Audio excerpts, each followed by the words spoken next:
बिस्मिल्लाहिर्रहमानिर्रहीम। अस्सलामुअलैकुम नाज़रीन कराम, नई वीडियो में आपको खुश आमदीद कहते हैं। इस वक्त जो मुल्क की सूरत हाल बन चुकी है और जो हालात इस वक्त बन चुके हैं और इन हालात के अंदर तमाम तर निगाहें, और ऐसा लग रहा है कि इस वक्त मुल्क की सियासत का पूरा दारोमदार जो है वो नवंबर में होने वाली अहम तरीन तैनाती पर है।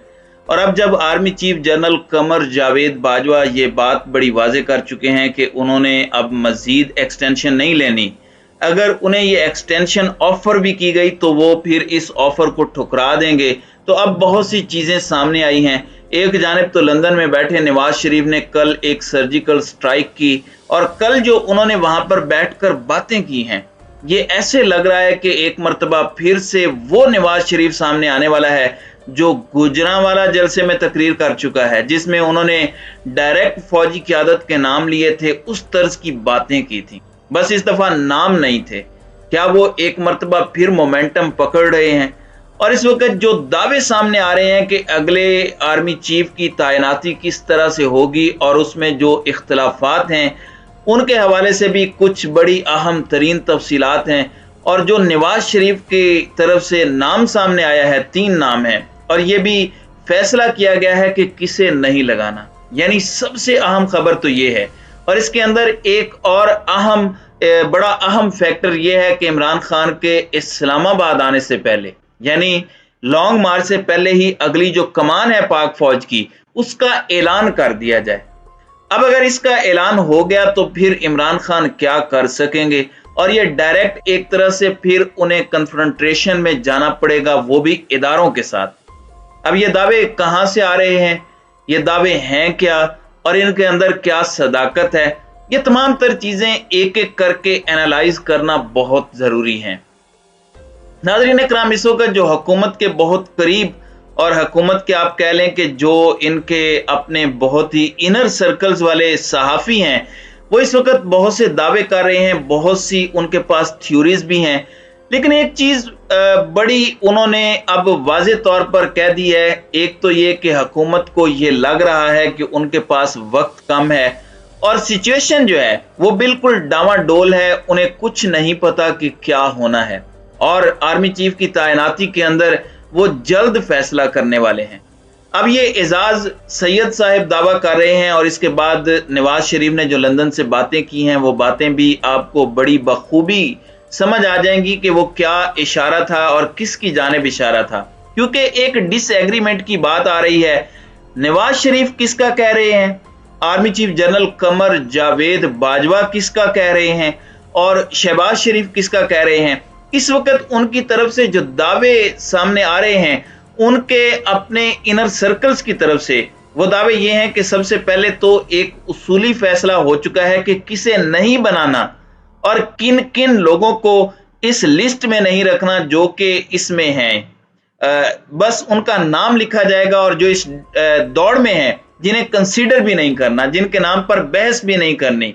और अब मामला जो है आप कह सकते हैं कि 3 लोगों के नाम पर आ चुका है, 2 इस दौड़ से बिल्कुल आउट कर दिए गए हैं। अब ये 3 लोग जो हैं जिनके नाम इस वक्त अगले आर्मी चीफ के तौर पर आ रहे हैं एजाज सैयद के बकौल, और उन्होंने ये दावा कर दिया है, ये बड़ा इंपॉर्टेंट है, क्योंकि ये कह रहे हैं कि एक नाम है जो army chief general Qamar Javed Bajwa propose कर रहे हैं, और एक नाम है जो इशारों किनायों में इशारा दे चुके हैं। डायरेक्ट इन्होंने नाम नहीं लिया, डायरेक्ट इन्होंने नहीं कहा कि आप ये लगाएं, लेकिन हर दफा मैं आपको बता दूं इसमें कोई मुजायका नहीं होता कि जो आउट गोइंग आर्मी चीफ होता है उसकी एक रिकमेंडेशन होती है, और आउट गोइंग चीफ ने अपनी रिकमेंडेशन देकर जाना होता है कि उनका जानशीन कौन होगा, और ये प्राइम मिनिस्टर की सवाबदीद होती है कि वो उस रिकमेंडेशन को चुने या ना चुने। नाज़रीन इकराम, अब एक नाम है जिसका इशारा इनके बकौल चीफ ऑफ आर्मी स्टाफ दे रहे हैं, ये नाम मुख्तलिफ है। दूसरा जो नाम है वो असल साइनिंग अथॉरिटी, जिसका ये इख्तियार है, जो कि नवाज शरीफ हैं, वो दे रहे हैं, और तीसरा नवाज शरीफ की जानिब से है। अब आसिफ अली जरदारी इनके बकौल इस पूरे प्रोसेस में इसलिए हिस्सा नहीं डाल रहे क्योंकि वो ये कह रहे हैं कि अगर आपने हमसे पूछना है تو پھر آپ نے ہم سے مشورہ نہیں کرنا. اگر آپ ہم سے پوچھتے ہیں تو پھر آپ وہی کریں جو ہم آپ کو کہہ رہے ہیں، اور پھر ایگزیکٹ وہی کریں جو ہماری خواہش ہے، ورنہ ہم آپ کو مشورہ نہیں دیں گے. یعنی انہیں بھی پتا ہے کہ اینڈ پر انہوں نے کرنی اپنی ہے، تو ہم بیچ میں ایسے ہی اس پروسیس کا حصہ کیوں بنے. اب جو نواز شریف ہیں ان کے حوالے سے یہ دعویٰ آ رہا ہے کہ وہ کہہ رہے ہیں کہ باقی سب کو چھوڑیں اور سینئر موسٹ جو ہے، یعنی جو سب سے ٹاپ پر آتا ہے، جو کہ جنرل عاصم منیر صاحب آتے ہیں، ان کی تعیناتی کر دیں. نواز شریف کا جو ایکسپیرینس ہے نیچے سے بندے لانے کا اور سینئر موسٹ کو نظر انداز کرنے کا، وہ کوئی خوشگوار تجربہ نہیں رہا. اور اب ایسے لگ رہا ہے جیسے وہ سوچ رہے ہیں کہ اس سارے معاملے کے اندر وہ ان چیزوں کو اپنے حق میں لے کے جا سکتے ہیں اور اپنے معاملات کو اپنے حساب سے لے کر چل سکتے ہیں، اور شاید اس مرتبہ یہ تجربہ جو ہے نواز شریف کا وہ کامیاب ہو جائے. اب یہاں پر ایک چیز واضح ہو چکی ہے. ایک تو یہ کہ ایک ڈس ایگریمنٹ ہے اور تینوں کی جو رائے ہے وہ مختلف ہے، اور تینوں کی جو اس وقت انڈرسٹینڈنگ ہے سچویشن کی وہ بھی مختلف ہے. اور اس کے ساتھ ہی ساتھ جو سچویشن ہے، جو تعیناتی ہے، وہ عمران خان کے لانگ مارچ سے پہلے ہو جائے. اور اگر عمران خان کے لانگ مارچ سے پہلے تعیناتی ہوتی ہے تو پھر تو گیم ہی ختم ہو گئی، پھر تو معاملہ جو ہے وہ بالکل آپ کہہ لیں کہ گالی مک گئی. پھر تو عمران خان جو ہیں وہ اس تعیناتی پر کیا نہیں کیا کریں گے. کسی کینڈیڈیٹ یا جنرل پر تو وہ اعتراض نہیں کر رہے. عمران خان اس بات پر بڑے واضح ہیں اور وہ اس بات کو بار بار ریپیٹ بھی کر چکے ہیں کہ ہمیں اس وقت اپوائنٹمنٹ کرنے والی اتھارٹی پر اعتراض ہے. جو لوگ ہیں ان کے مورل گراؤنڈ پر ہمیں اعتراض ہے، تعینات کیے جانے والے شخص پر اعتراض نہیں ہے. تو اب دیکھنا یہ ہوگا کہ اگر یہ پہلے ہو جاتا ہے اعلان تو پھر یہ کتنا بڑا سیٹ بیک ہوگا پاکستان تحریک انصاف کے لیے. لیکن اب اگر لندن کے اندر نواز شریف کی گرج برس دیکھی جائے کہ ہمارے ساتھ جو آپ نے ظلم کرنا تھا آپ نے کر لیا، ملک کے ساتھ ظلم کیوں کیا، ہم سے آپ نے بدلہ لینا تھا آپ نے لے لیا، ہم سے لیتے آپ نے ملک سے بدلہ کیوں لیا.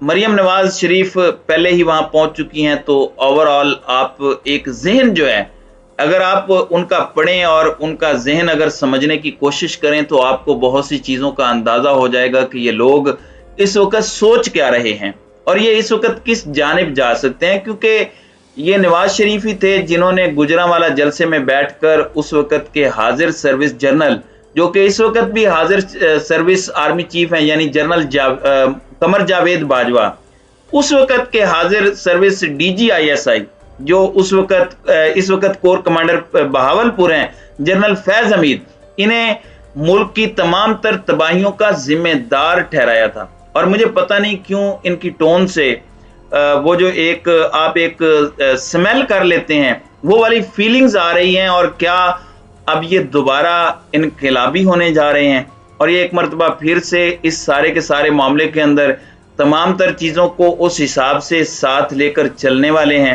اور اپنا سارا کام پورا کر کے پھر سے اداروں کو ڈسنے والے ہیں. کیونکہ ڈار صاحب بھی واپس آ چکے ہیں، معیشت کو بھی اب یہ سنبھالا دے لیں گے. تمام تر معاملات جو ہیں یہ اپرینٹلی اپنے حساب سے کر رہے ہیں.